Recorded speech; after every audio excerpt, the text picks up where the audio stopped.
But thank you for being around. We always have interns on these days, Yes. so it's a little bit more difficult. They leave, and today was our last day with Last another day set. with Very these sad. two.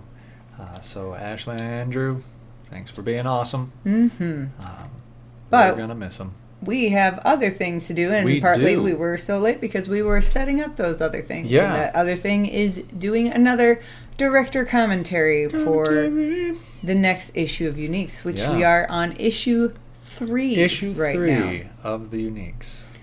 And issue 3, I think, is one of our favorite Oh, issues yeah. to write, just because it's character stuff all the time. Yeah, in the original 2008 release, I think one of the reasons that the first issue was so crowded and rushed was because we really wanted to get to this one. So, yeah, this is where things really start kicking off, That's I right. think. So So let's let's- start.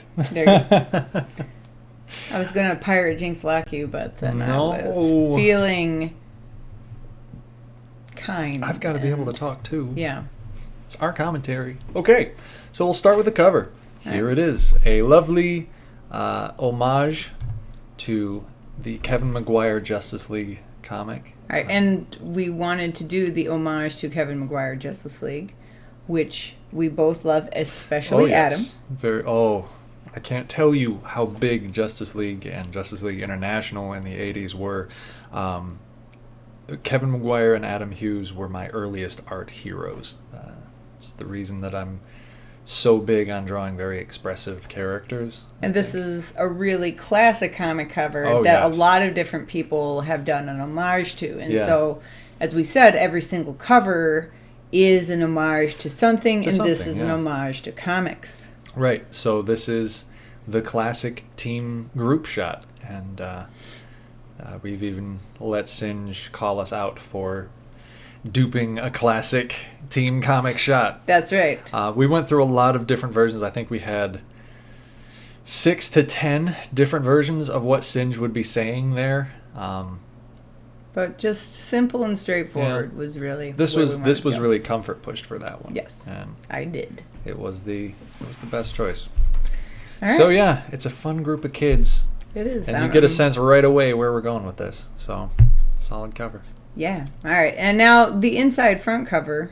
The difference between this and, say, the last issue and the issue before that is that every time as the cast changes, you get another Right. character. So, for instance, Sometimes. Ghost Yeah. is going to be a part of this issue. Not a huge part, but enough of a part. Yeah, the Ghost is significant enough, Mhm. I think. Yeah, to to warrant. have a spot so you know what their powers Yeah. are. It's also important to point out that Scout does indeed have powers. Yes, It's easy to think this he is- does not. This is something a lot of people miss about Scout. Is he is in fact a unique. He has extreme agility and flexibility, like Spider-Man levels of agility. He has. He does not stick to walls, though. No.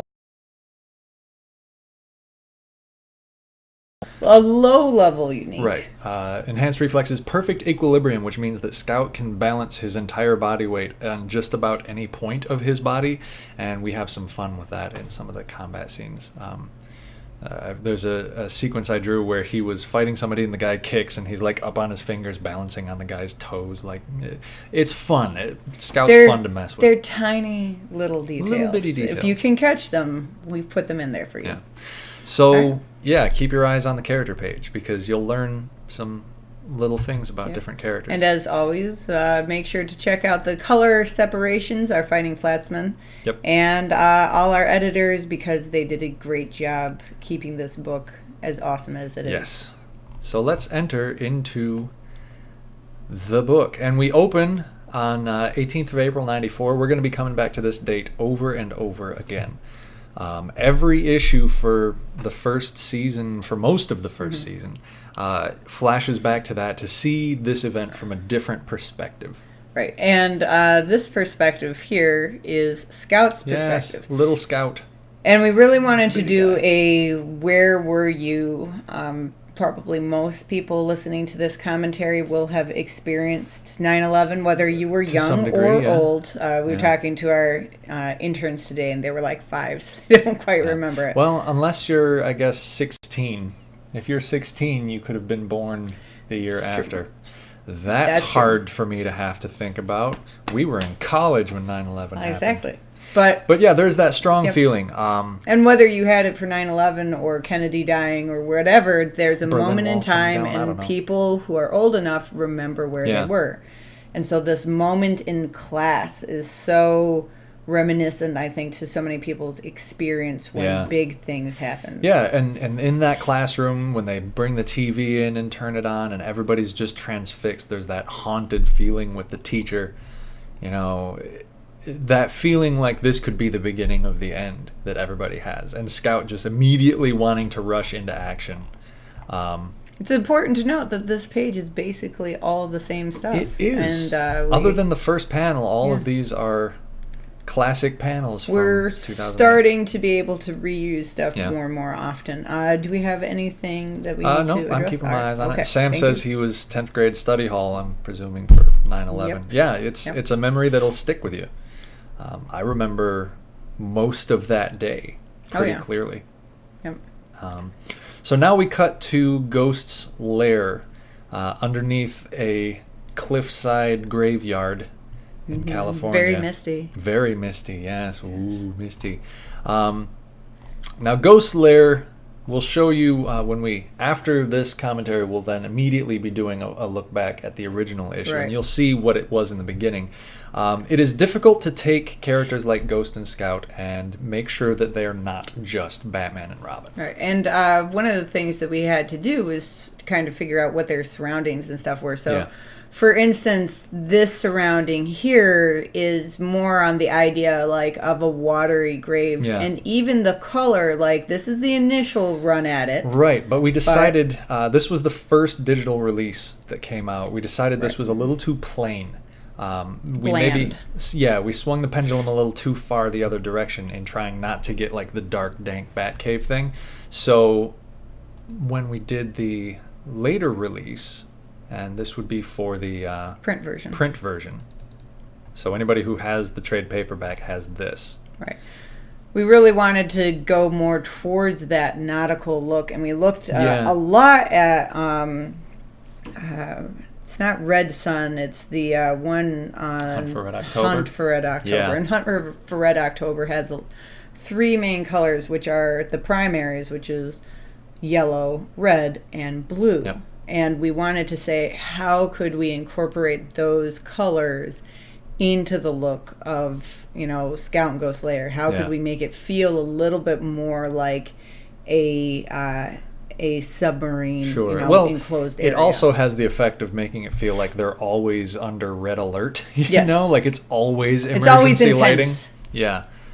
It's a very intense Right. place to be. And this is too setting up for Scout, like how lonely this character Yeah. is, and how he wants to do things, but he's sort of stymied. Yeah. And, His impulse, everybody else is sort of panicking when the New York disaster happens, and Scout's impulse is jumping into action. We got to do something. Let's get over there now. We can make an impact. Let's do I the think thing. even more interesting is Ghost's impulse, which Ghost is very methodical. Yeah. Ghost is very Extremely. well thought Big picture. out. Ghost Yes. is very big picture. It's, there's a million uniques who are all going to be converging on New York to try and help.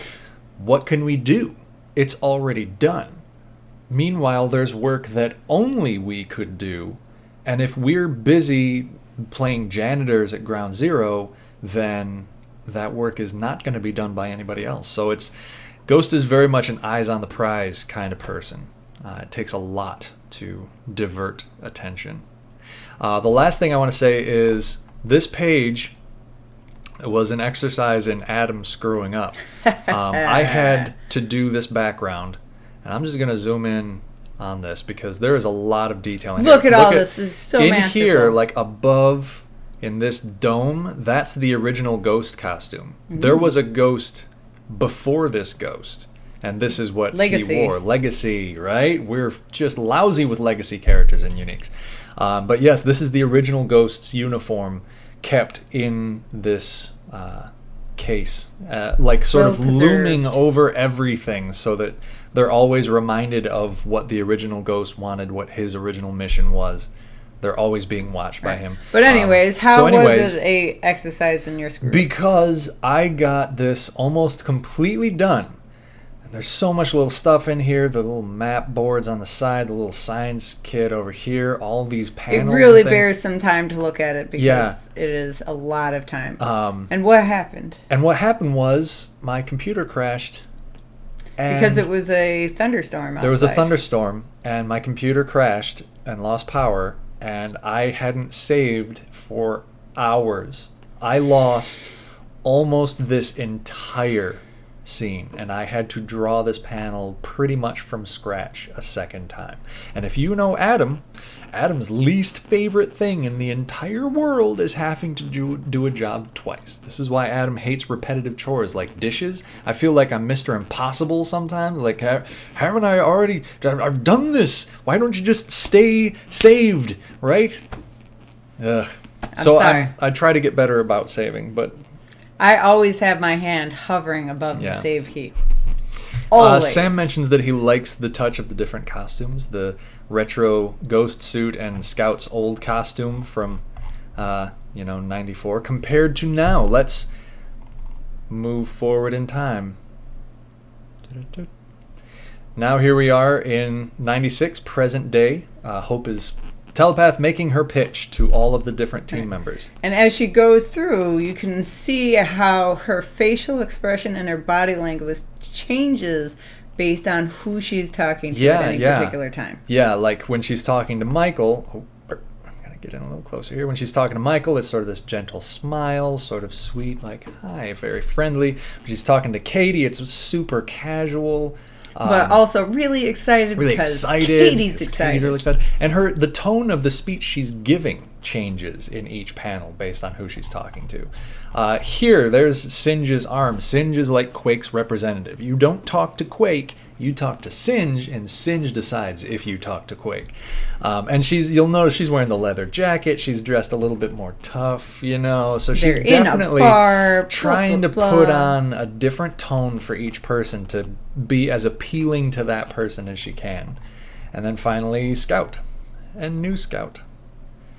And Scout's in. Slightly grown up Scout. Scout is 15 right now.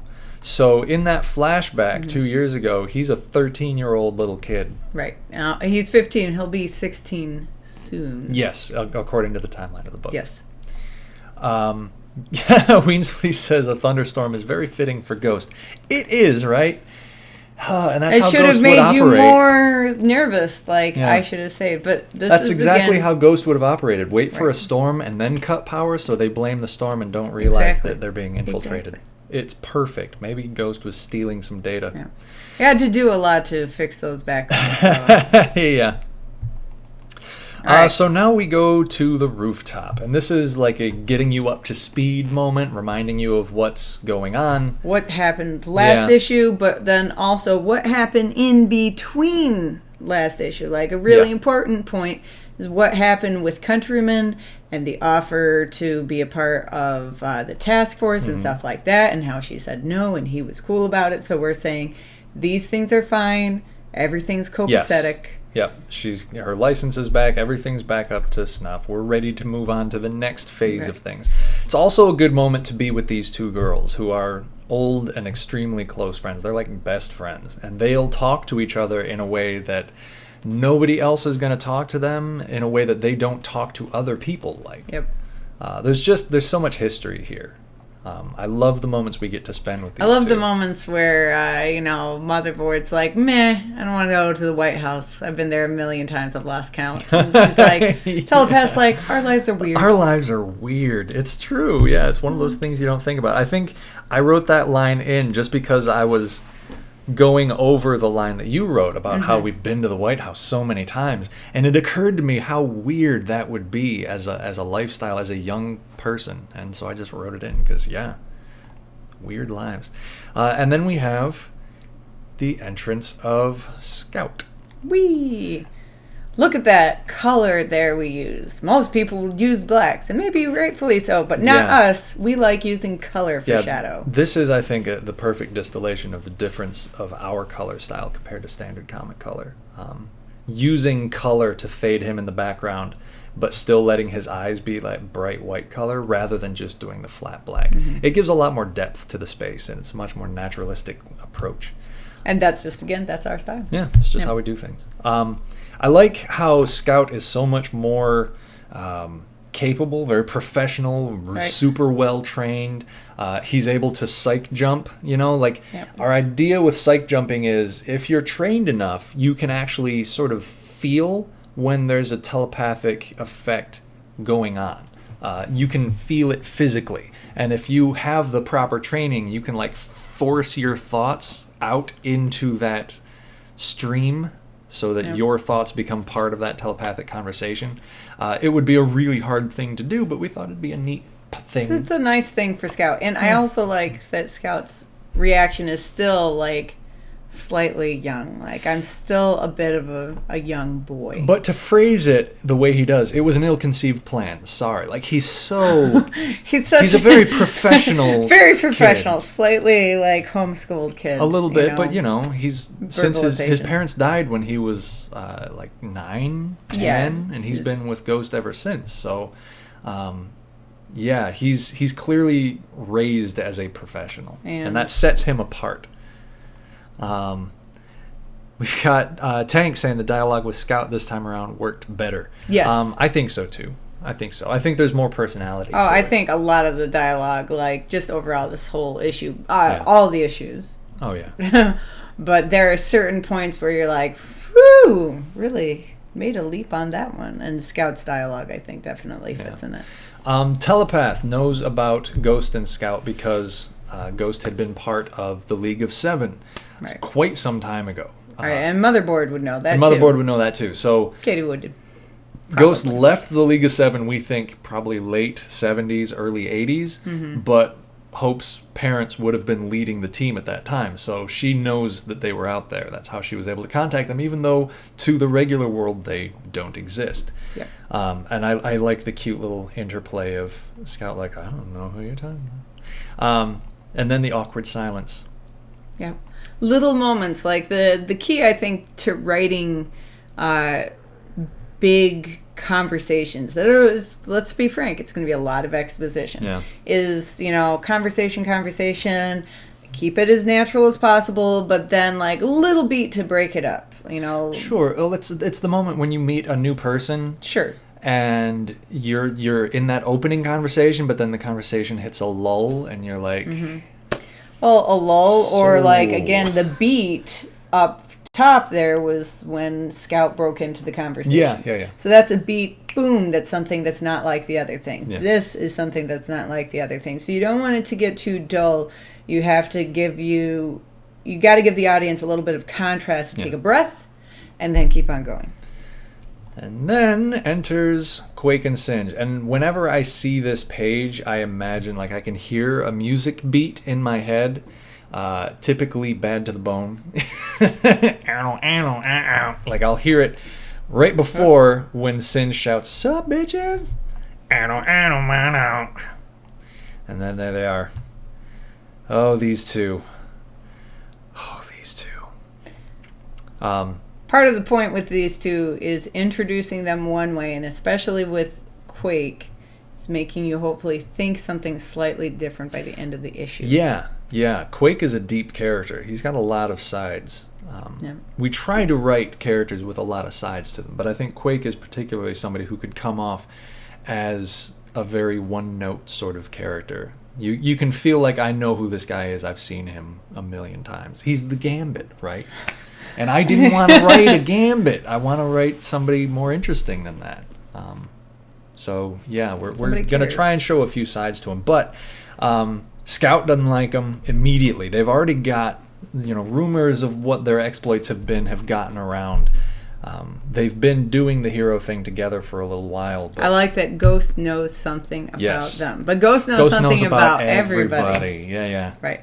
And what I think is nice about this, and how it works with the audience, I'd hope that the audience, because they're reading dialogue, doesn't quite think about it all being thought bubbles. Yeah. And so when you get the realization that everybody's being silent, it sort of takes you as the audience even out of that moment. Again, another bit of contrast to take a breath. Yeah, and this was one of those times where it just sort of occurred as we were writing it. Like, that's a lot of telepathic talking back and forth. Like, to Quake and Singe, there'll just be a lot of silence while they're like shooting each other really thoughtful looks back and forth. Somewhat nasty looks. Yeah. So, yeah, shouldn't talk about people behind their backs. Or I guess shouldn't think about people behind their backs. Yeah. So this I like this little moment. It's a fun intro as people start. Another important note, Motherboard has a reputation. Motherboard has been doing, white hat hacking for a while now. So she is somebody who's been around. I like to think that Motherboard is the character with the deepest life outside of this group. Yes, most well-adjusted of them, easily. Yeah. Anything? No, that's... All right, just making sure. And the Scout's disapproval of Quake seems to run both ways. Neither of them like each other? No, these two are going to be oil and water. Like, you just... The super rebel quasi-anarchist and then the soldier boy kid who follows orders, like, they're not going to get along.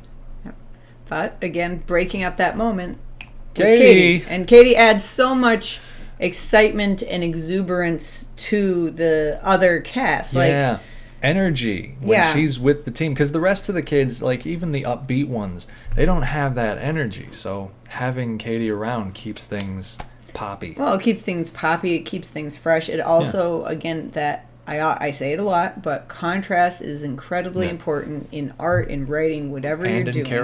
And in character. And if everybody feels samey, it gets real boring. So how do you make sure that these characters feel unique unto themselves? Not to use a pun. Yeah. Tank says, and zoom, the Adora bubble has arrived. And so she is. So she is. And shipping. That's true. That's right. There is a moment here, this little moment between panel 2 and 3, where she takes the helmet and goggles off, and inside Scout's head it's like, ooh, Dreamweaver, I believe it took me through the night. So this is what we talk about to the young ladies who come to the table and are like, is there romance in your book? Yes. Yeah. Will it be between these characters? Maybe. You'll have to see, because on the very next panel, Singe is totally checking out Katie's ass. Yes, he is. Actually, you'll see that almost every time Singe and Katie are together in a scene, he's looking at her butt. Actually, I think Singe... When I'm drawing Singe, I will frequently have him checking out any female in the vicinity. He's pretty straightforward about it. He doesn't care. Yeah. He doesn't have the tact. No, he does not. He doesn't know how to be the booby watcher. I would never describe Singe as tactful. Right. It's important to point out the relationship, again, between Kid Quick and Motherboard and Telepath. And we've seen that in previous issues, but we remind you that this is a thing. Yeah. And Katie... Her big thing, I never get to do anything. So we're trying in this issue to start showing the ways we had previously been establishing. Here are the things that these characters are missing in their lives. And now this issue we're going to start showing here's how being part of this team can resolve those problems that the characters have. Right. We're not going to do all of them here, but we're going to start that. Yeah. Right. Weensflea talking about how innocent Katie is. Yeah, she's an Adora bubble that you don't want to see get popped. Tank says, romance between the characters. As a speedster, Katie would be able to sneak in a stupid amount of kisses before someone knew. That's true. Oh my gosh. That's very true. I feel like we've got to use that. Wait a second. I've just been kissed 1,000,000 times. And then Michael arrives. Michael is a very dramatic-looking character. He has been... a favorite of people since before the comic released. You made a print of Michael a long time ago. And people would just buy it because people would buy it before the comic was out because they just thought he looked cool. Well, Adam did a lot of the drawing. Like, I originally did the first drawings and stuff, and then Adam refined Michael. And the idea behind Michael is that his look, at least, is a combination of the Rocketeer and Han Solo. Right. Pretty much equal parts. Rocketeer and Han Solo. The attitude isn't necessarily Han Solo. No, not at all. But the look, visually. And the thing I like about it is it has a little, like a very slight bit of a soldier feeling to it, and it is his grandfather's uniform from World War II when he was the guardian angel. So it harkens all the way back to the earliest days. It's a very legacy. Yeah, well, it's a uniform from out of time, right. And so he feels like a man apart, which is part of Michael's story. He's from outside. He's grew up out in the mountains. He doesn't fit in with everybody else. So the characters, the team, they're all together. They're feeling awesome, and they're going to go do something. It's nice to see how much Quake and Singe are already this little well-oiled team. Yeah, they have a functional team dynamic just between the two of them right now, and that's going to come up more and more as the issue goes forward. All right, next. Ironside Federal Penitentiary. Off the coast of New Jersey, which has got to be pretty shitty right now because of the New York disaster. And in our world, New York, like Manhattan, may be being revitalized and worked on, but the money and the will just isn't quite there for a lot of the other places. The farther out you get, the less has gone in. In our minds, the boroughs and parts of New Jersey are just really shit. Not like the shit you think of New Jersey right now, but like bombed out DMZ and then you area. have the amount of people who flooded out from New York, the escapees, the refugees, the people who weren't just immediately killed by the blast, who are now just overcrowding the hell out of the surrounding states. So Ironside Federal Penitentiary, every great superhero universe has their big, cool Supermax prison for superpowered bad guys. This is ours. Ironside, it's just a big, hulking, concrete ziggurat that is mostly underground. And like many things in this universe, it has agents, but a different kind of agents. Yeah. These are sort of the military branch of Caliber. Yeah. We've said in previous commentaries that there's going to be multiple branches of Caliber, and this is the most militarized branch. And you can tell by the armor is heavier, they're carrying heavier weaponry. And this is also a little bit of an ode to Aliens. Yes. Yes. We do have... You can tell by the names. Hicks, Vasquez, and Hudson there. Uh-huh. Not necessarily and that Riley. we fully drew them, but you get it. No, but they're there. Yeah. We throw that stuff in. Yep. Alpha class uniques. We have actually worked out all the classifications. We haven't published that information yet. We probably should. We should. Somewhere on the website. And this handsome fellow who's going to be showing up again. We like to set up our villains early. Yeah. Oh, yeah. Sam says, I've been through parts of New Jersey that were straight out of an 80s crime movie, so not much has changed. Yeah, now imagine that a crisis has hit of that level. How much worse would that be? They're going to head down pretty quick. All right. Back to the Sage Estate. Weensflea is saying, I love how Mike has a huge presence, but he's shy and timid. It's like build-up. You think he's going to act like Superman, and then surprise, he's kind of awkward. Which, yeah, exactly. He's probably the most visually dramatic character, and yet his personality is the most timid. So this is Telepath's Family Home. Yep, and this is a set of pages that we had to completely redo. Because nothing from them really worked anymore, and the interplays and stuff were nice, but they mostly fell flat. Like, we'll talk about that more when we do the review of the original. Okay. But one thing that came up a lot when we were drawing this and designing this is how difficult it is to create something like what we were trying to do and not have it feel like the X-Men and the Danger Room. Or I mean, you're going to get some of that. Because some of it, sure. There's always going to be... Anything that is a training space, people are going to be like, is it the danger room? Yeah. And you're like, no, but, whatever. If that's where you want to pull from, that's cool. But it's a necessary thing, and it made sense to us. If you've got people with these kinds of powers, they need some place where they can train with those powers. Which is the reason that the other people made the danger room to start with. In the first place. You have to have something. And so we came up with the safe room. And we'll get to that in a couple pages. Yeah, that... Okay. Mm-hmm. First off, first panel, look at the reflections on the floor. So shiny. I finally figured them out. I did something like that with the very first issue.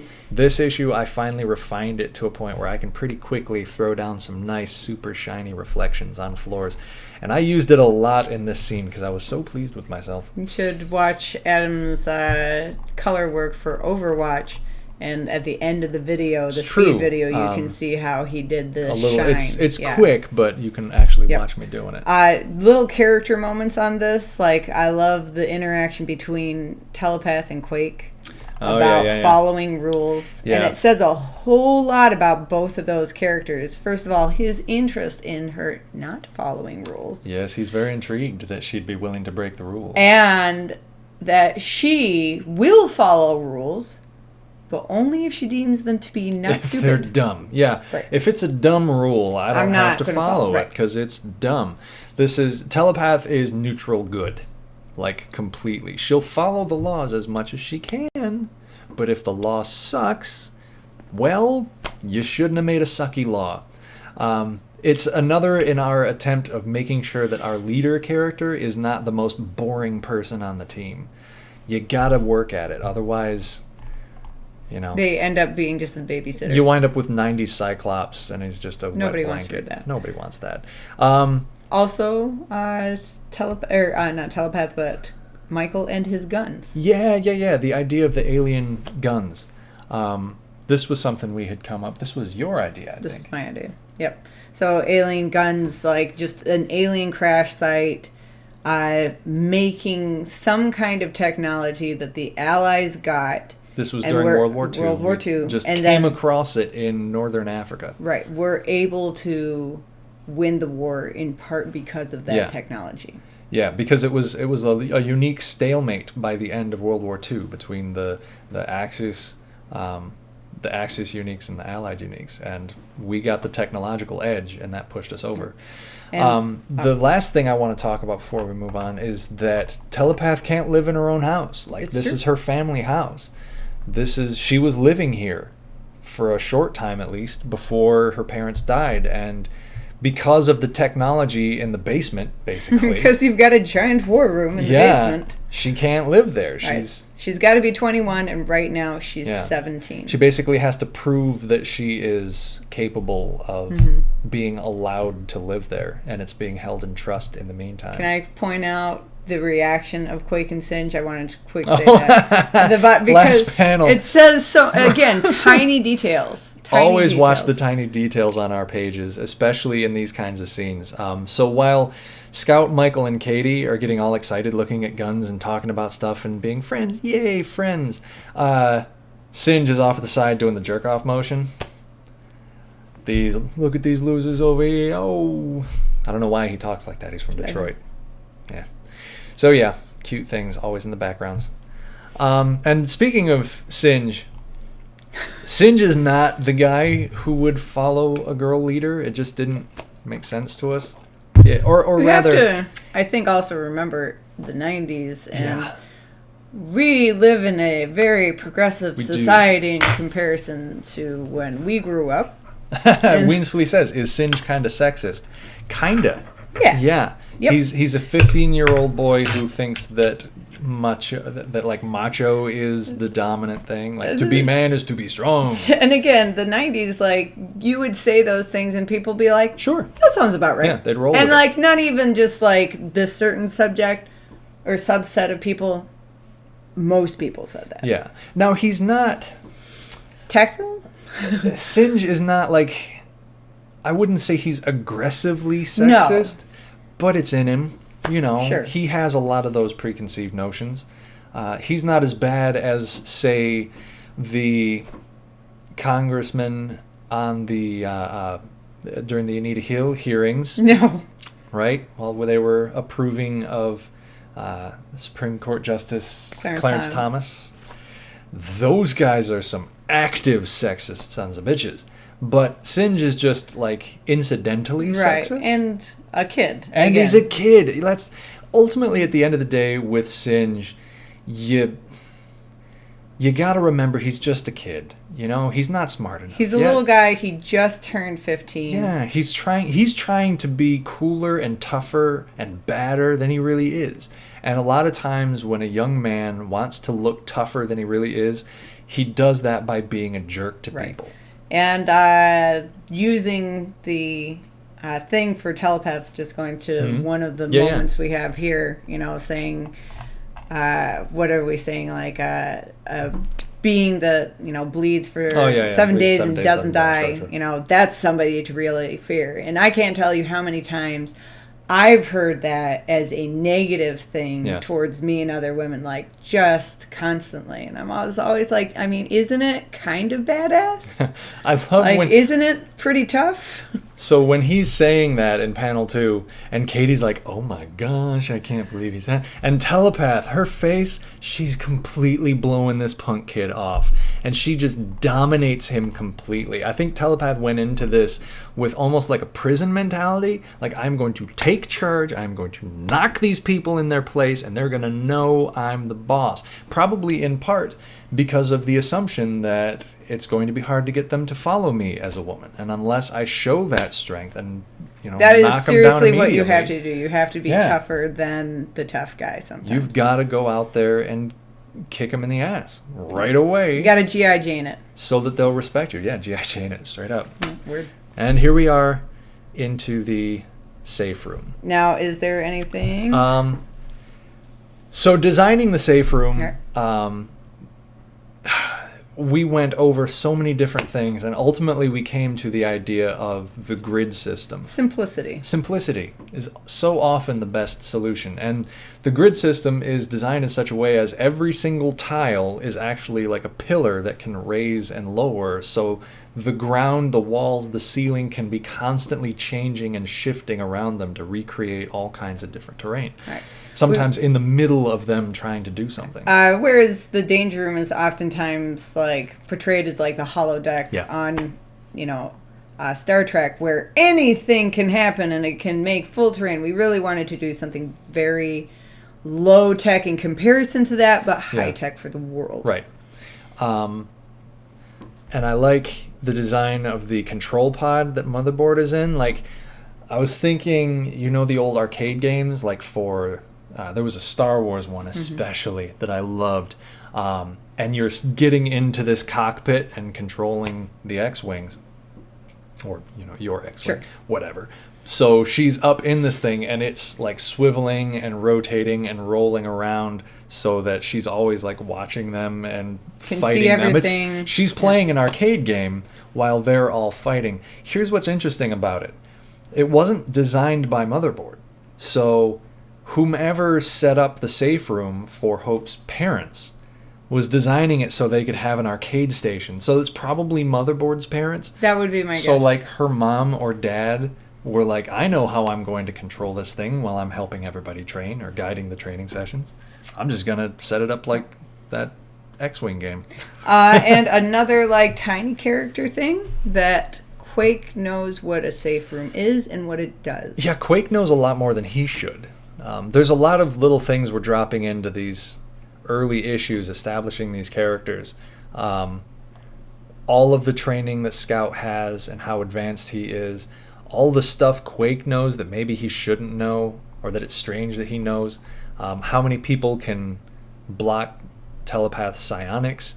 There's a lot of little things to look for. We continually place hints within the story that are going to be paying off down the road. Right. So pay attention, I guess. And I like the contrast between everything's going to be great and we're going to work out, and then immediately complete chaos. This is this whole sequence of them training. Keep your eyes in the background, because Little things like Katie with her waggly arms as she's about to fall off the pillar. If you look underneath Telepath's staff, there's burp, little Scout hiding in the shadows. Like, he's so trained for stealth and infiltration, not outright combat. So when there's an outright combat moment, he's hiding in the shadows waiting for the right moment to ninja out there. Right. Instead of actually helping people. Notice that Quake and Singe will always be together, like back to back, side by side. There's a lot of just little character moments that we try to work into the background to make these kinds of scenes more fun. And we just sort of keep that up, and each character gets their moment where they suck. And we also kind of show that antagonism or frustration that the characters have. So, for instance, the Scout versus Scout and Quake. We don't like each other. Yeah, and then Singe, tell him, dude. Early on, somebody in a review of Uniques said of Singe that he is Quake's little toady, and I have loved that description ever since. That's the perfect way to think of Singe, especially early on. Look up in the rafters in panel 2 where you've got Michael and Hope sort of threading through the pillars coming down from the ceiling. Oh, there's a lot of stuff in here. It's as much of a obstacle course as anything, really. Katie, to try and deflate the ability of a super speedster to completely ruin all combat by being too good at everything, she's got the proportional strength of a 15-year-old girl. A 5'3", 100-pound. I would say she has maybe more strength. Well, tougher, yes, but not necessarily stronger. Her endurance is high. She can take a hit like a champ, and she probably has some sort of like the friction dampening field like Flash does, so that she can do her speed. But she can't automatically just lift heavy stuff. She can't automatically fight dudes really well. So she's mostly going to be on crowd control duty. She's there to help innocent bystanders or to go after, the extra mooks in the background.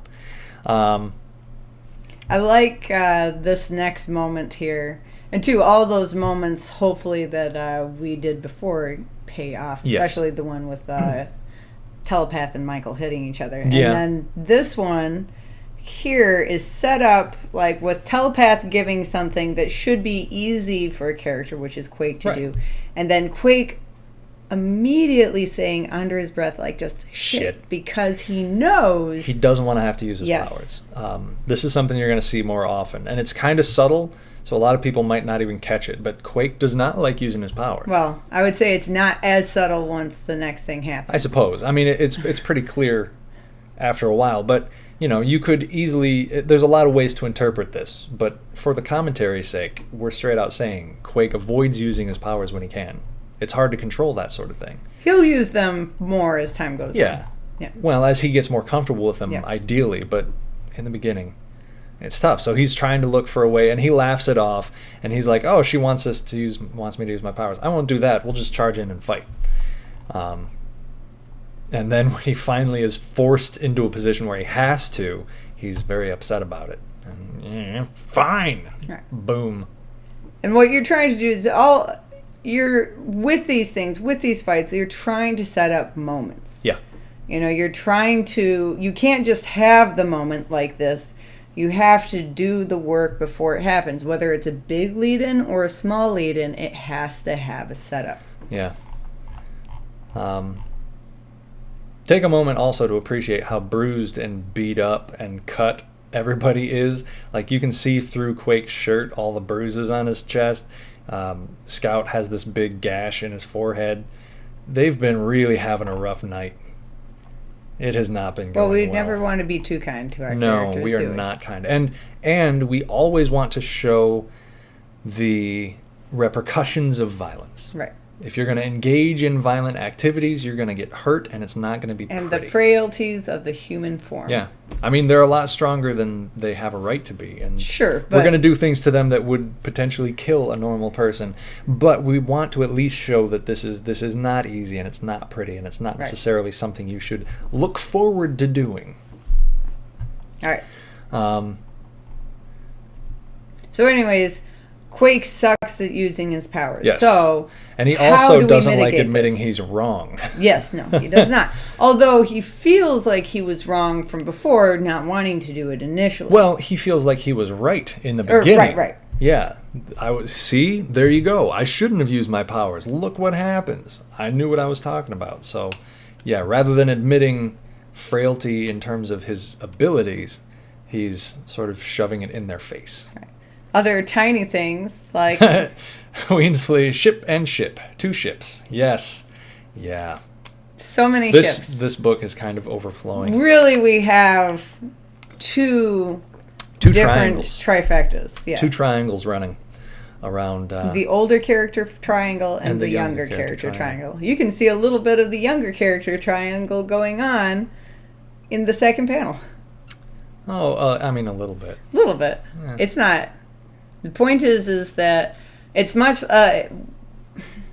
We've done a lot of reading of other books and watching things online, and we're big fans of Naruto. And there's a lot of times where characters, there's nothing really going on between them, but you see 2 characters. They're together in the background. Ino and Kiba, or Kiba's by Ino, and you're like, oh my god, they could be together. So, whatever we can do to sort of just whet an appetite every once in a while.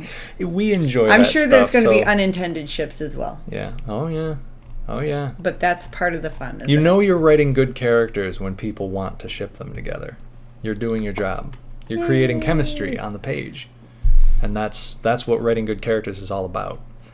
So here's something, Telepath wanting to use her powers to help Quake use his powers. This would be a service that Scions could offer for uniques who have powers that are difficult to control. You've got to be able to live your life. You got to be able to do normal daily activities without accidentally blowing yourself up. So in lieu of locking people away forever just because their powers are tricky, a Scion would go in and telepathically mind meld and guide you through using your powers in a safer way. And now that there's really no Scions left, that's a giant service that's lost. Yeah, exactly. Yeah. So society is trying to rework its way through different things in more ways than one. Yeah, there's a lot of things that people are having to deal with. The last panel, Scout, Michael, and Quake, all 3 can mind block. Very skilled. We are trying to show ways in which this team has a lot of potential. We take pride in how much they suck. They're not very good when we're starting. But we're trying to say you could do these things in the future. They could be awesome. There's we just have to earn it to get there. They've got to grow up. They've got to develop. They got to get there. Hopefully you want to see that happen. So here we have a very small mention in panel 5, where Telepath points out that Quake's powers are in fact vibration control and not just earth control. And that's an important distinction that's going to unlock a lot of things for Quake in the future. But it says a couple things. First off, Quake has a lot more potential than we knew about.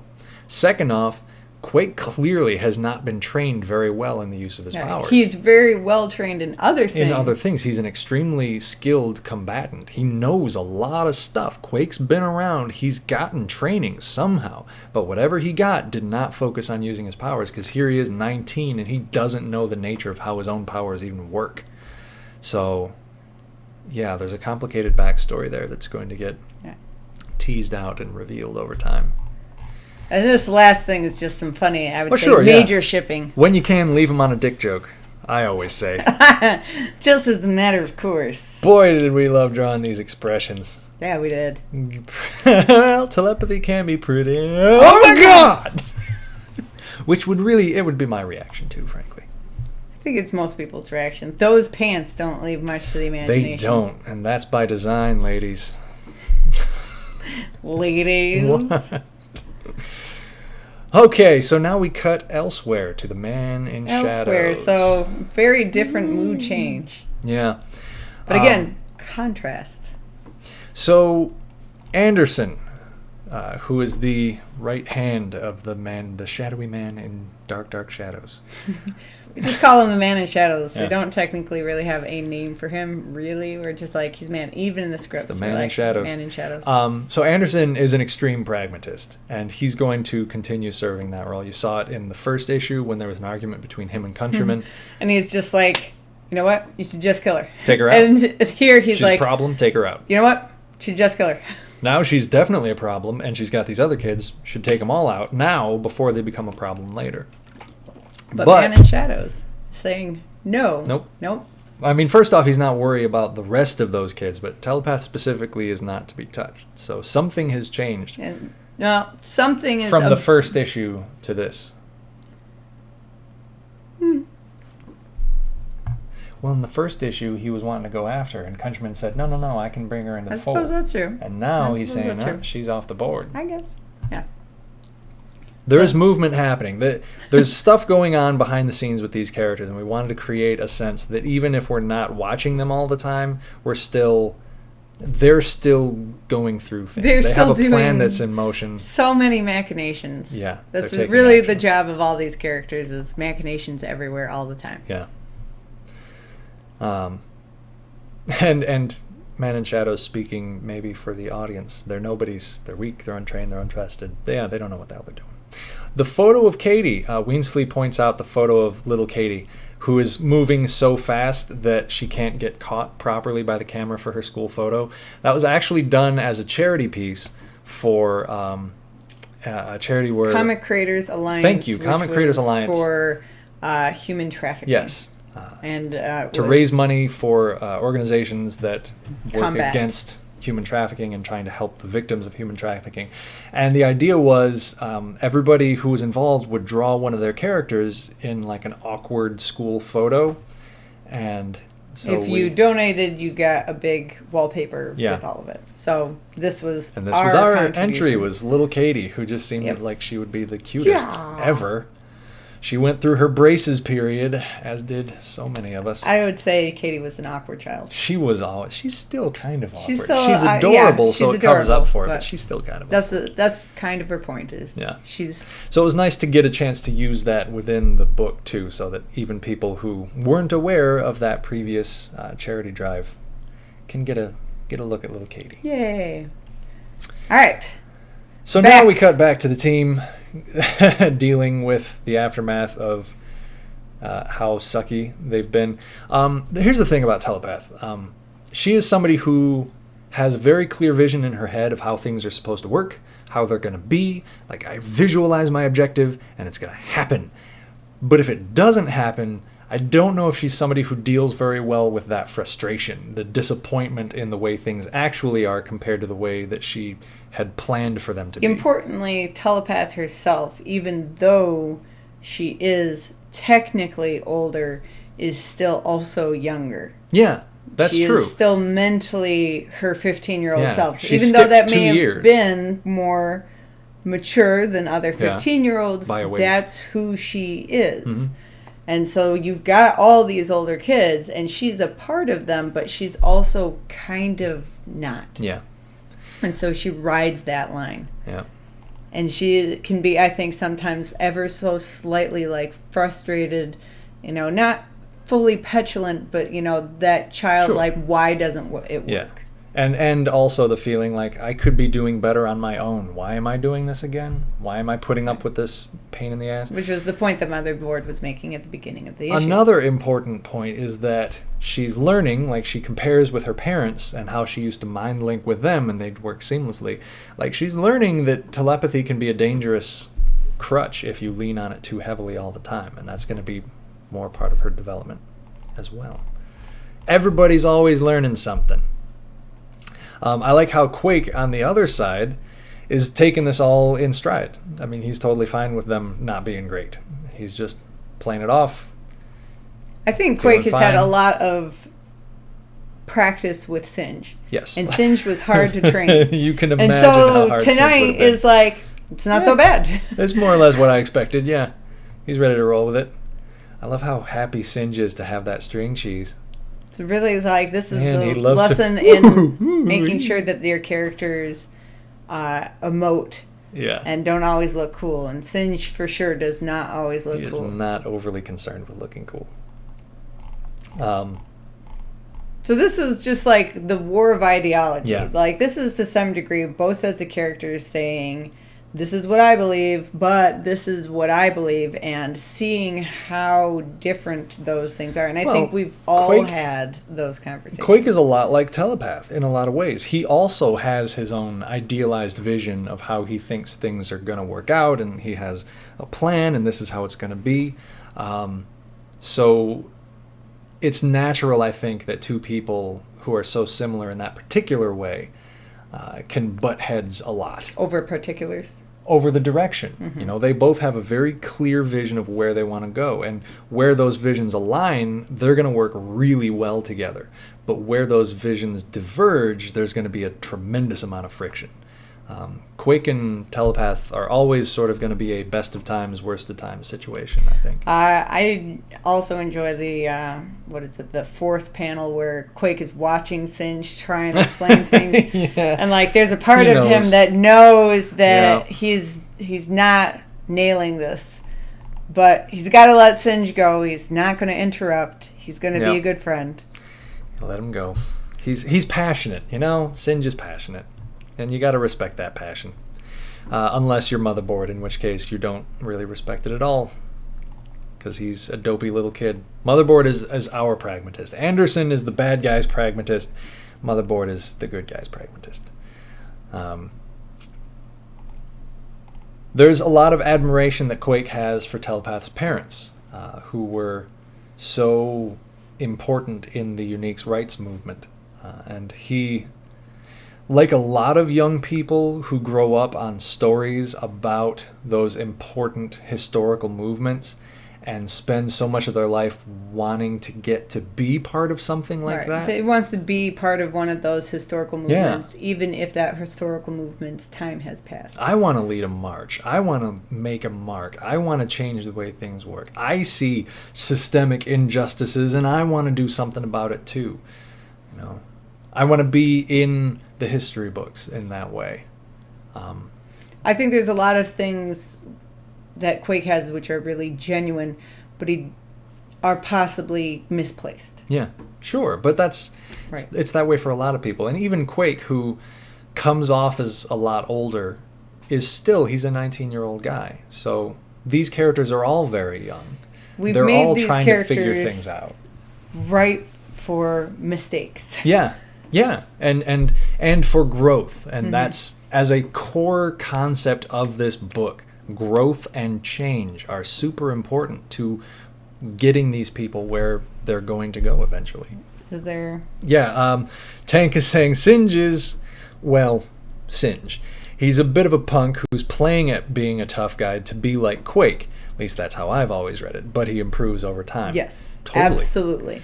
And I think everybody's met a guy like Singe, and that's what these characters are honestly built to be, is characters that are not particularly super specific people, but they're open enough that you as the reader can read them and be like, I know somebody like that. I've been there.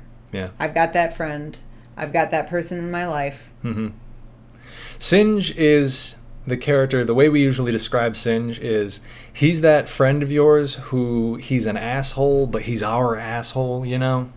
That's Singe. You kind of love him, even though if he wasn't your friend, you would kind of hate him. Or just be annoyed by him. Or be annoyed by him. Yeah. He's not dangerous enough to be hateable. He's harmless. He's just kind of dumb, and he can be a real loudmouth sometimes. But he also, there's a heart in there, and he does improve. You'll get to that heart. It just takes more time. All right. Teen Force 3. Oh, Teen Force 3. The perfect thing for you to be fighting was superpowered supermodels. Evil supermodels. Yeah. It's the most LA-like bad guys we could think of. There is, well, not just LA, but like there's no better distillation of what the Teen Force 3 represents. And what they do. Fighting evil supermodels. And we thought it would also be a nice contrast to our team and how they're developing. And what a great shot, by the way, this news team has gotten with all the glass shattering and shards things. That's some amazing, award-worthy stuff for that cameraman. Well done, guys. Also, The model up here on the banner is Comfort's little sister Sunshine. So little Sunny Love is up there on a banner flying. We usually wouldn't do straight photos like that anymore. No, but it was sunny, so we left her in. Sunshine. Yeah. She wouldn't have wanted us to lose that picture. Now, the dialogue here from the TF3, we designed in such a way as we wanted it to be... Canned. Yeah, right, rehearsed. Like, they've been coached pretty heavily. Until you get to a point where Gravity Girl is talking about how hard they had to work to get here. And this is something that Comfort and I grapple with, and a lot of people in creative fields grapple with, and that is the presumption by a lot of the world that since we like what we do, it's not really work. You know, you like drawing. You'd be drawing all the time, so it's not like you have to work hard to do what you do. No, bullshit. We work extremely hard all the damn time. So we like our job, but that doesn't mean it's not a job. The point is that she's getting off her script. She's getting off script, and so she's trying to find the words. And even Shards, even though he's in character... Right, he has to remember to stay in character. He's still somewhat off script. Yeah, and he's very frustrated. Shards is much more frustrated by this. But you can see it in Gravity Girl when she trails off, you know.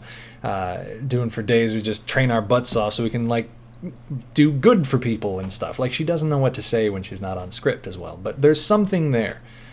It's maybe that a small hint that people are more than just siphons. They're human beings, yeah. And the reaction to them is fun. Because it's like, I remember when boy bands were exploding in the late 90s and early aughts. And you'd get a band like NSYNC, and some people just hated them on principle. Everything they represent is anathema awful to me and what I believe in music.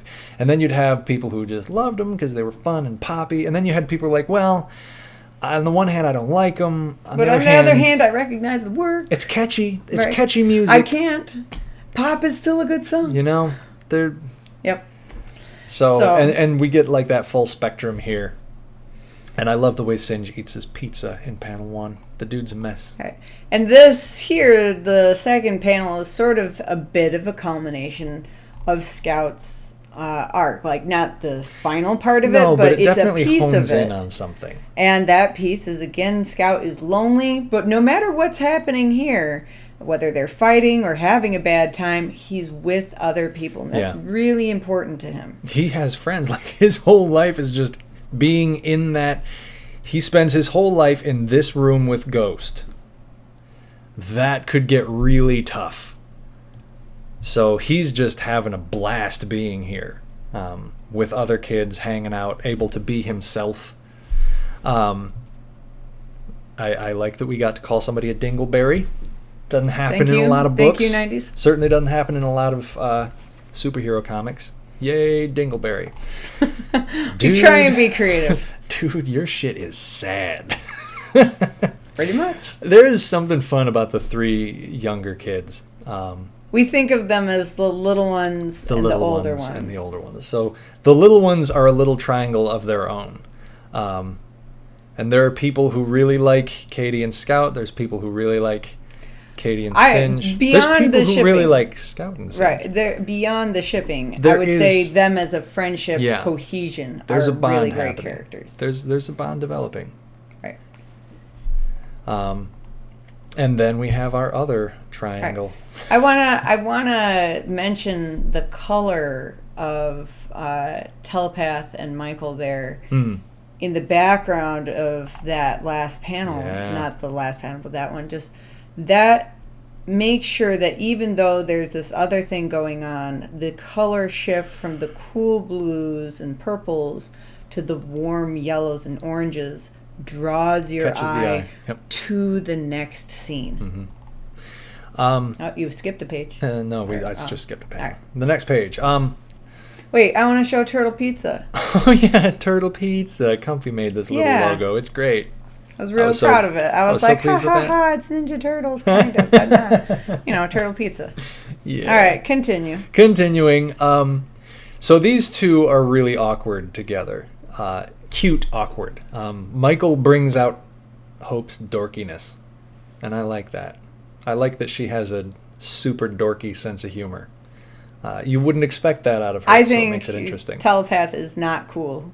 Almost at all. No, she is not. She's just unabashedly not cool. She can play it up pretty good. Like when she's in her element, leading the team, full uniform, charging in. She is cool. I think she's very cool. But like in social situations, she can be very awkward. She knows how to be the superhero telepath. She's not super good at being Hope Sage teenage girl. And that's, I think, the same of Michael in a broad sense. He's this homeschooled kid. He grew up just with his family, like super religious backwoods, all alone, just the family in a cabin in the mountains. And also another important thing that's going on in this page is showing how Michael's father died. So Michael's father was a Scion. And his sister. And all the other Scions, right? And one of his sisters. So all the other Scions died, and it's easy to say that, but when you have another character who's experienced and felt that, it feels more connected to the audience. Yeah. Yeah, so we like having these two together. One of the things with characters is different people bring out a different side of you. You have different relationships with different people in your lives, and so by mixing up some of the conversations and moving to different places, when different pairs of these characters are together, you can get to see sides of them that you don't see otherwise. Right. It gives you a more complete picture. Like how the little kids sort of bother the big kids. Yeah. There's that feeling when you're the older teenager with the younger teenagers. Like when you're a senior and you've got freshman friends hanging out with you too. Like you're the parent in the group almost. There's definitely a little bit of that going on. Cute. And now, back to fighting. This is our favorite scene. And it took a long time to figure out how we were going to do this. You'll see the old version of it in just a minute. But this new version, to figure out the exact formula. So many drafts. It took us forever. Drafts. I think we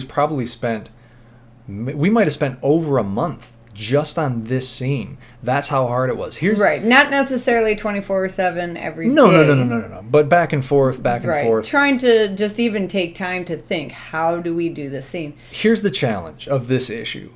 There's no conflict. They're not fighting anything. You know, they themselves are really not necessarily the villains of the story, because and you don't want them to be, right? And we don't want them to be unlikable. We don't want to have unnecessary melodrama. You don't want to have a situation where the reader's feeling like, well, I don't know if I even want that character to stick around. Right.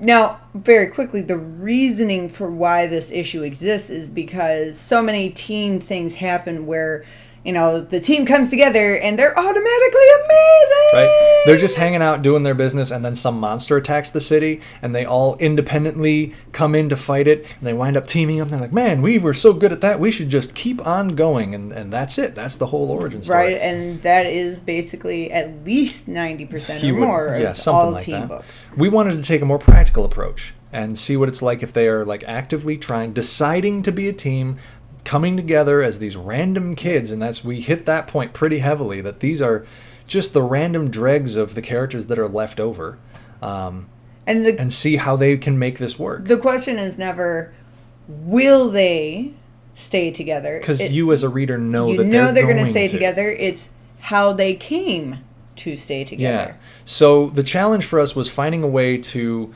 raise the question of whether they would want to stay together or not, while not making you, the audience, feel like they shouldn't stay together, or like we're beleaguering the point or something.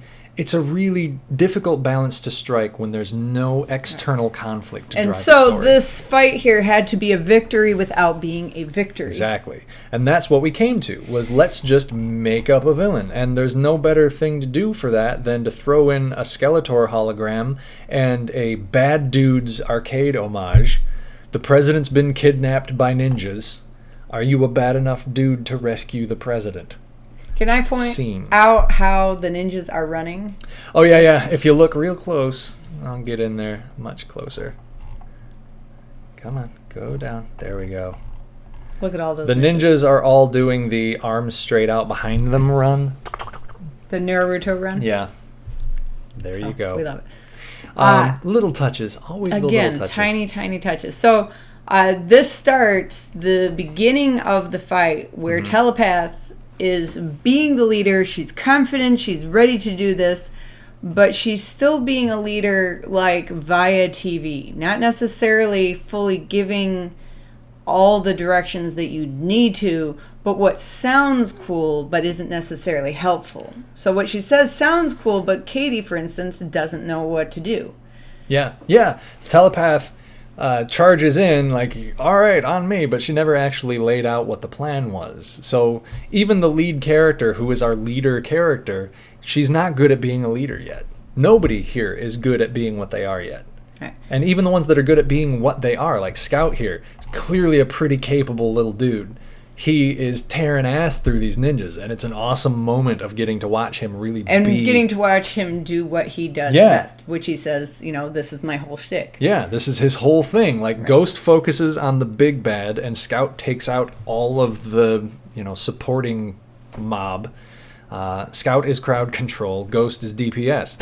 And so even then, still though, Scout is great at doing this. He's not necessarily great at being part of this team, this particular kind of team. So even the ones who have skill don't have all of the skill. Right. And is Katie best utilized? Maybe, maybe not. Maybe not. Because the thought wasn't put into it that it really needed to be. Right. Maybe there was something better for Katie to do. A semblance of a plan, but not a full plan. Yeah. I suck at fighting ninjas. Like, as if she's done this before. There's a lot of little touches we had fun with. In the last panel, Singe, this is like a design decision, a rule we've made. Singe is always going to look like a goober when he's being telekinetically carried. He's always going to look like completely lost and floating in the air. There's a lot of things, I think. Not just that. He's constantly He tends to be gooberish in general, yeah. And that's how we balance out head. him. He can be a little bit of an asshole because he's also clearly goofy and gumpy. So that's that harmless factor we're talking about. Meanwhile, Quake is pretty much always going to look cool every panel. He's across the board. He's cool. Like, he actively expends mental effort trying to make sure he looks cool. We have some people really enjoying the only way ninjas should run. You're right, Weasley. It is the only way ninjas should run. Enjoying some of the good lines. I'm glad you can hear Skeletor's laugh, Tank. That was my dearest hope. He also says that they should wear MC Hammer pants to make that cool running swish sound effect. That would be very cool. Who says they're not? They're also hard light projections, though, so I don't know if they create sound. Yeah, I don't know. Actually, that brings us to the next one. You'll notice in panel 1, the talk bubbles are pointing to the little control pods that create the holograms, because it's not like the ninjas are doing the talking, the pods are projecting audio. Right. And you can also note how much the control pods mimic the look of Motherboard's little mother ball that she sends out. This is the technology where she got that from. Right. It's from her family who built all this stuff. Tank says that Ghost is probably more the tank type, while Scout fits crowd control, drawing major aggro. Yeah, okay. Yeah. I could see Ghost as a tank, potentially. That would make sense. Ghost is pretty tough to hurt. I would say Ghost is also, you punch through Ghost. Yeah, so Ghost is not going to take the damage. Well, but that's a kind of tanking. I guess that's true. You can just soak up the hits and not go down. So here we have them actually working together really well. When Telepath, Singe, Quake, and Michael come down on Skeletor. She's got an idea for this. Not everything, but she's got an idea for this. I love the little ooh face. Like, I actually puckered his teeth, so he's going ooh when he gets kneed in the gut. Look at Singe's face behind Telepath there. He is loving this. Zoom in on that face. That face is great. Yeah! Look at him in there. That is a happy little guy. Again, that little boy. Yeah, he's a little kid and he's having the time of his life. We're beating up holographic ninjas. It literally does not get better than this. The big swift kick takedown, Singe's Macho Man elbow, and even Telepath, look at her in the last panel, cheering like a Tusken Raider. But if you've noticed, we've been slowly taking the president out as this has been happening. The background of the last 3 panels, they got the ninja over the shoulder, they're hopping away, building to building. Like, everybody wants to fight the bad guy, because that's the fun part. It's like thinking tactically is not necessarily little as fun. kids playing soccer. Yes. There's no tactics. Right. It's just everybody follows the exactly. ball It's everywhere. just like a little clutch of children following the ball. They're not ready for it. That was the exact reference we made when we finally figured out what to do with the scene. After endless drafts, we were like, it's like kids playing soccer. They're all chasing the ball, but they're not paying attention to winning the game.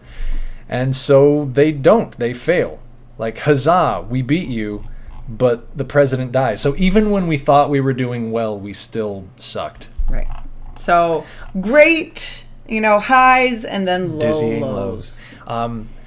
How'd you like my dick in your mashed potatoes? This is actually a reference to something a friend of ours said in a tabletop Star Wars RPG we used to play many years ago. And it really just came out of nowhere. It killed all of us. We were just dying laughing. I'm the GM. I'm rolling on the fucking floor after he drops this line because it was so unexpected, and it stayed with me ever since. Stayed with us. So we had to bring it back and use it. Yes, Sam says everybody's trying to get play of the game. Nobody's playing the objective. Right, yeah, nobody, yeah. They aren't moving the payload, damn it. These are, again, the details, and that's another thing set up for us is how do you make sure that this situation has a contrast with what they fight in the next issue and how they fight it. Stab. Slash. Off goes his head. Cheering again. I love Singe's reaction, like, hey, you could still be all right, though. Yep. Oh, nope. Definitely not now. No. Sorry. And I love Katie's long poop. Another one of our things is Katie doesn't really swear. No, not Katie really. doesn't really swear. Michael doesn't really swear. Doesn't really swear. Singe swears like every other word. Pretty much, yeah. And Hope will drop occasional ones, but she'll also say son of a bee instead of son of a bitch. So there's a balance. If you're going to allow cursing, you should treat it It more should like be based character on to character. Yeah. Right. And so this is the letdown. So again, we're not really necessarily saying like, absolutely, these characters are going to break up. Like, it's not here to be something for you to be like, will they? It's saying, how do we get here? What's the journey? Now we've got Tank breaking down everybody on the team. Michael's DPS, definitely, he's got the ranged attacks, but he also folds real quick if he gets in too much trouble. Kid Quick is crowd control, Singe, DPS, caster. Yeah, definitely. Telepath, I think Telepath would be an off tank, sort of like almost like a Zarya kind of role. She's the off tank. She's dealing a lot of damage, but she can soak it if she has to. She's not there for tanking, but she can do it in a pinch. Guys, Singe hasn't said fuck for like 45 minutes. I think he's been replaced by a shapeshifter. No, my God. Good one, Sam. Good one, Sam. So yeah, the final beat here with Scout is something that we've been setting up kind of the whole issue. There was actually a moment where we divided this up more, and it wasn't just Scout saying the final word, it was between a few characters coming to it. And we decided to give it all to Scout because this is part of his story. He needs this. Right. The other characters could go off and do other things. They'd be sad. It would be disappointing. There'd still be that hole that's not filled. But Scout needs this team. He needs a life outside of So he has to be the instigator. I want to point out the you're stupid. Guys, this is stupid. You're stupid. Like, without even missing a beat. And I remember writing that, and in part, Singe is based off of a young man, Ruben, that lived with us for a few years. And Ruben, just without missing a beat, would just have these kind of purposely dumb comebacks. And so whenever I have to write something for Singe, there's a part of me, especially when he's being cute. Yeah, like even just, going out, hey, you ready to go? Your face is ready to go. Like, yep. I'm like, what would the point Ruben is say? It's kind of dumb. Yep. So it's in your face, but it's not even necessarily meant to be clever or insulting or dangerous. And so all these characters, they're coming together, and it is kind of inherently cheesy, and that's sort of the point. Sure. And it's us as writers saying, you know what? This is going to happen in the book sometimes. And if this is something you don't like, maybe this isn't the book for you. So every time we do something like this, we're setting up what tonally even can and cannot happen. It's not just like what powers can be used and how and whatever. It's how do these characters interact and what's allowed and what's not allowed. Yeah.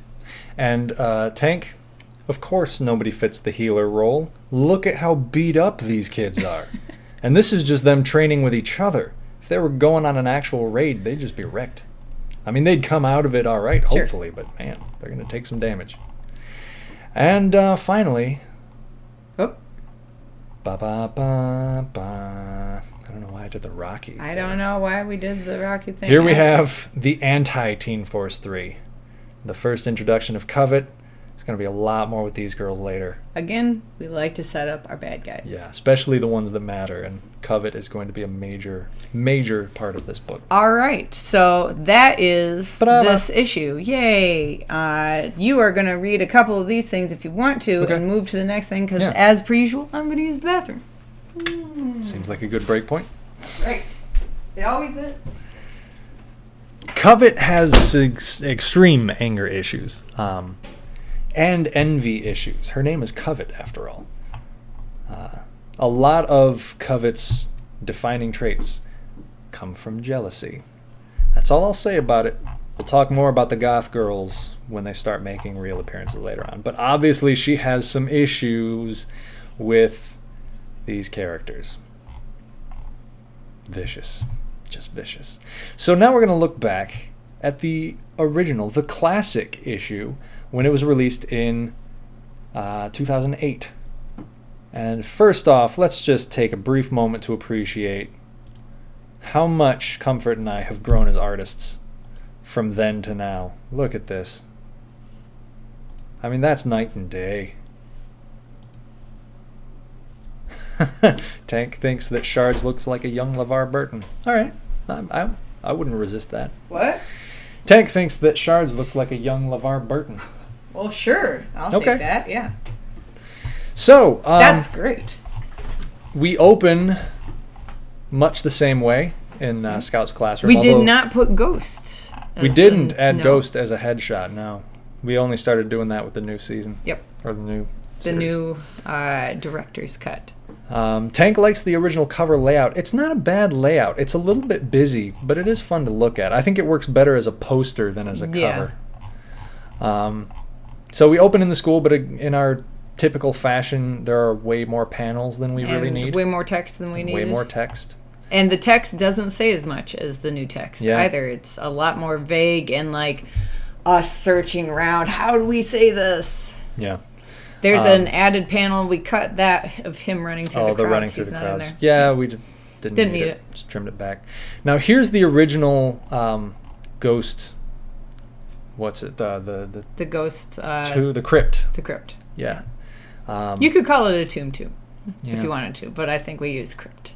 So this was like the idea being a bunch of pillars floating over nothing. It's interesting. We still had back here. You can still see over on the side over here. There's the original Ghost costume. There's all the weapons and stuff. All the different weapons. There's the like gymnast training area. And the reality is this is nice. It looks cool, but it's too Batman-y. Even though it's not Rocky and what have you, it just feels too Batcave-y. Like the difference in terms of how unique, this feels compared to this. It's just night and day.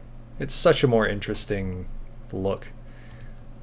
So, one of our biggest goals was to dig into the characters that were more archetypal and create more distance. And I think Ghost and Scout feel more like their own thing now. Right.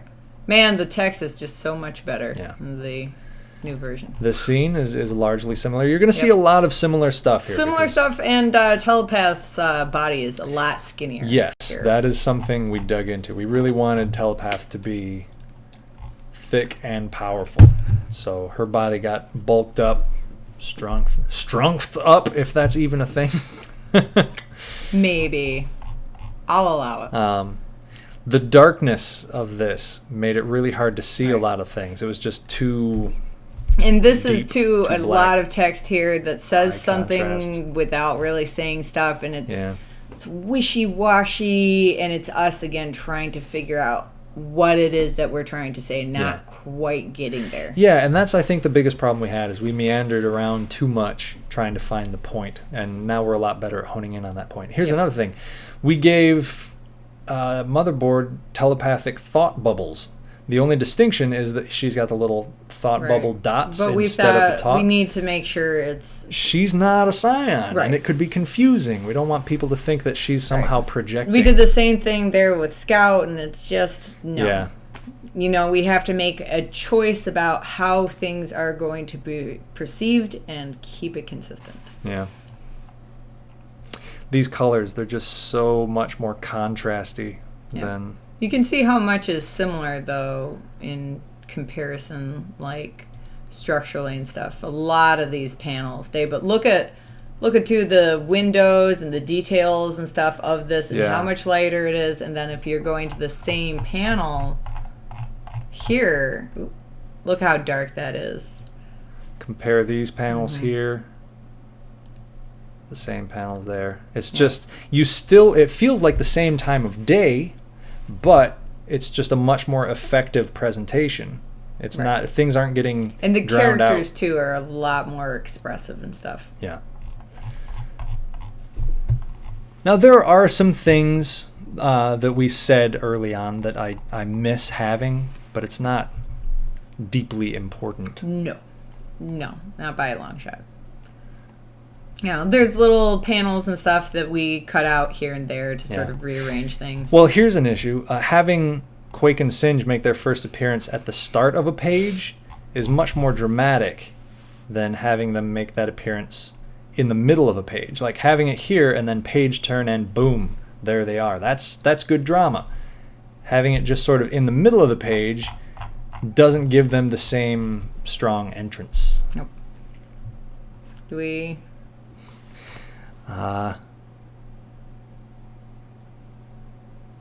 Tank says his name wasn't listed in the early issues as one of the Flatsmen, but he thought he had done some of the pages for the original issues. He probably did, so we'll have to make sure that we fix that. Yeah. Salute to the Flatsmen. Thank you for your service. So same like telepathic conversation and stuff. Again, a little wishy-washy, but we never get that moment with Quake and Singe and, catching what they're doing. So a lot of those beats, like remember how I said in the last commentary for the last issue is like there's a lot of exposition, there's a lot of learning who these characters are. But what you need to do is you have that exposition, you have that interaction, you make sure it feels comfortable, but then you have a beat that stops things for a little bit, lets the audience take a breath. A pause. A moment to break up all the talking. That contrast things, make different. You smile, whatever. And we did not have that so much here. A little bit, but not nearly as well done as the new version. But most of the broad stroke stuff was still there. Yep. At least for the meeting. It's not until we get deeper in the issue that we get major story changes. And even then, I don't think they're major story changes. I don't think it's the general idea done much better. Yeah. So, moving forward, here's the Nile Gator. The color, too, if you look at the new version of the color. So let's get to the Nile Gator page. Look at the color difference in the color shift, the yellows and the blues. And then the greens when you go down into the sewer. Versus the original, which is mostly just like white color. And that's nice and that's good, but it's not as interesting. Yeah, and then the gator gets completely drowned out in the contrast of that darkness. Like you can't see a damn thing. Here you've got pretty clear, like even at this size, really small, you still can pretty clearly tell what you're looking at, even though it still feels like it's deeply in the shadows. So we're just much better colorists now. Look at this. Oh, man. This establishing really shot. Show. Man, look at, here's the Sage Estate now. Here's where it was. I mean, good Lord. Huge Night difference. and day. This is what happens when we decide to actually take some time with our backgrounds, with our establishing shots, putting the work in, even though it's not the funnest part.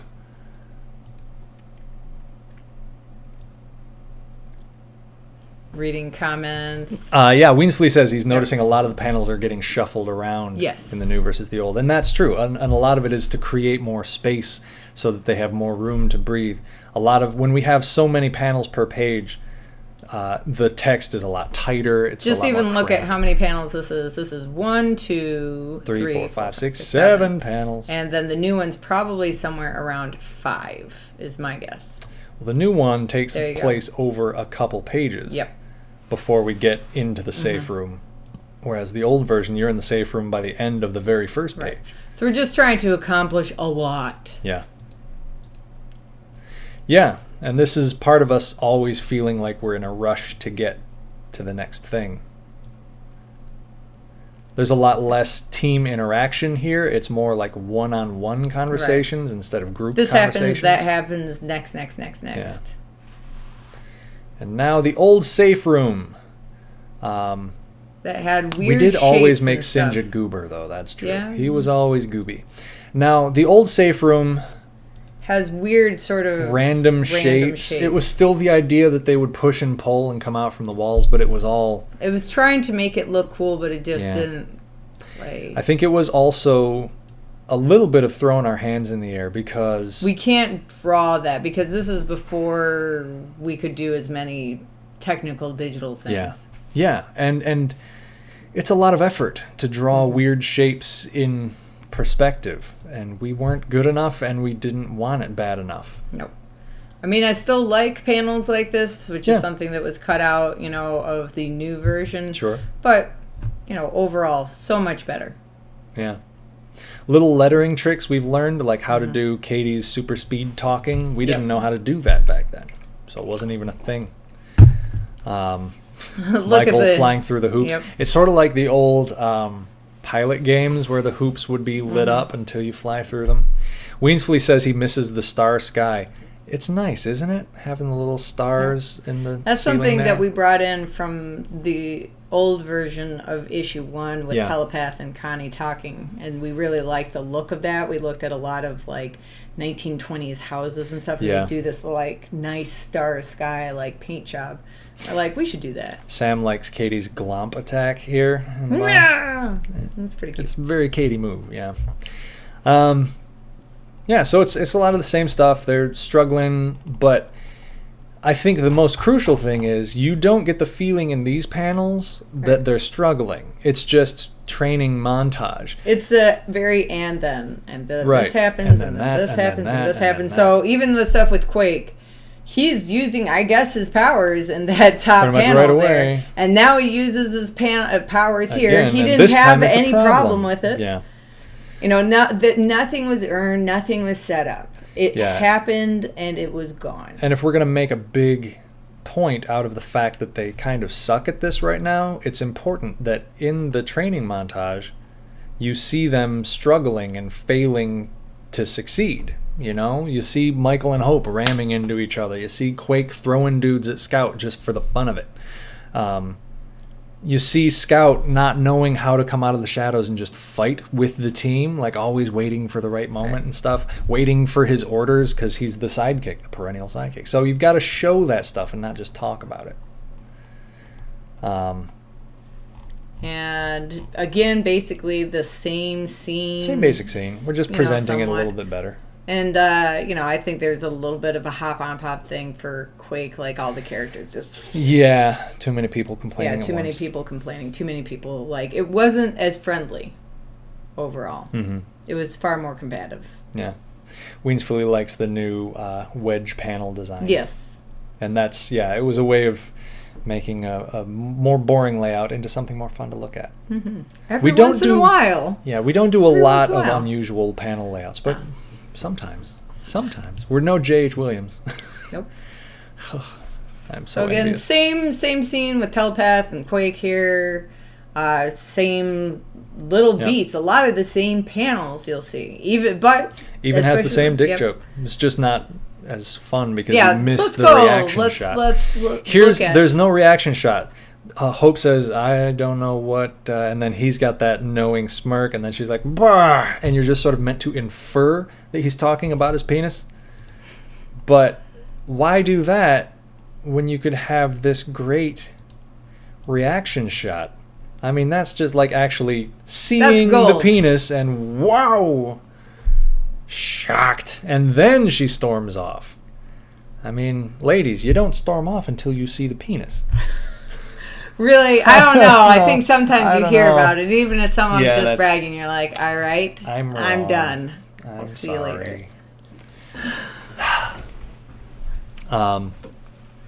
Then we go to The Man in Shadows, War and Uniques, a history. Yep. And this was much more about an alligator. Yeah, Man in Shadows knew that an alligator had broken out and was like, good, It was very much like bad guy. It was typical bad guy. Let the alligator go and it'll be a test for them. Right. We'll see if they're going to be a real problem. Right, and we were like, does he really have a hand in this? I just leave it. Just let other things happen. It doesn't have to be one character with all the machinations and the entire universe. Right. This is a lot of tell, don't show type stuff. This is the result of not having shown them sucking in the training montage. So telepaths got to explain to the audience how they sucked, why they sucked, blah, blah, blah, She's describing all the moments that we never got to see. And so we were like, well, let's just show those moments, and then she doesn't have to spend 4 panels talking about it. We can just cut to the point. We need to? Oh, just that I'm about to get swatted, which is appropriate. I deserved a good swat. I love you. I can be dumb plenty of times. And then, we're on and into this. Right, the interaction. My ears are burning. Isn't that your power? Just change panels and stuff. Look at Singe looking in the fridge here and Singe looking in the fridge. Boop, boop, boop, boop. There you go. One more. There you go. There. Big difference. Yeah. Just better panel layout. Better character, better interaction, better explaining of the ideas and concepts. And the ways, even the ways that we're writing it, I think are more unique to the characters. Sure. More personality comes out because we're not having to dump tons of exposition, so we can focus our dialogue on what's going to say the most about the character instead. So basically the same. There's also much more of a push in the original version to make you feel like the team isn't going to happen. Running the melodrama train. Yeah. That didn't really need to be run. And again, by melodrama we mean it's fake. It's not real drama because they're gonna be together, they're gonna be a team. That's the whole book. We wouldn't put them all on the cover if they're not gonna be in the team. So trying to make you think that it might not happen is fake drama, it's melodrama. So we played that a lot harder, that maybe they're not going to do it. Maybe they aren't. Oh, maybe Hope's already given up and she doesn't want to be a team. And it didn't really work, and it just feels exhausting. And it risks you disliking Hope because it makes her somebody who's just There's a lot of things that made the characters ran the risk of you not liking the characters. Here's a case where just some extra effects make the panel a lot cooler. Mm-hmm. The original panel here and the new panel here, a lot of extra effects thrown in that just make it look nicer. Yeah, and better perspective. Better perspective, yeah.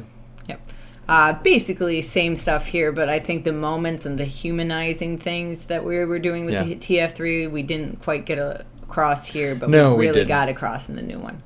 Yeah. It was much more like light and empty kind of dialogue. Whereas now, with them talking about how hard it is and sort of breaking character just that little bit, we're actually getting into them more. And so when we see more of them in the next few issues, you'll feel like you're starting to get a glimpse at who they really are.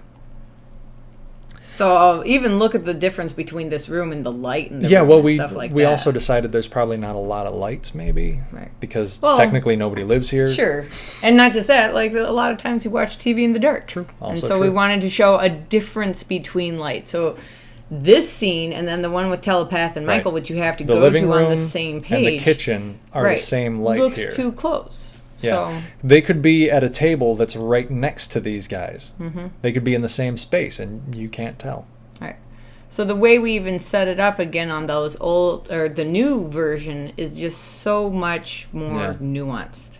Very clear.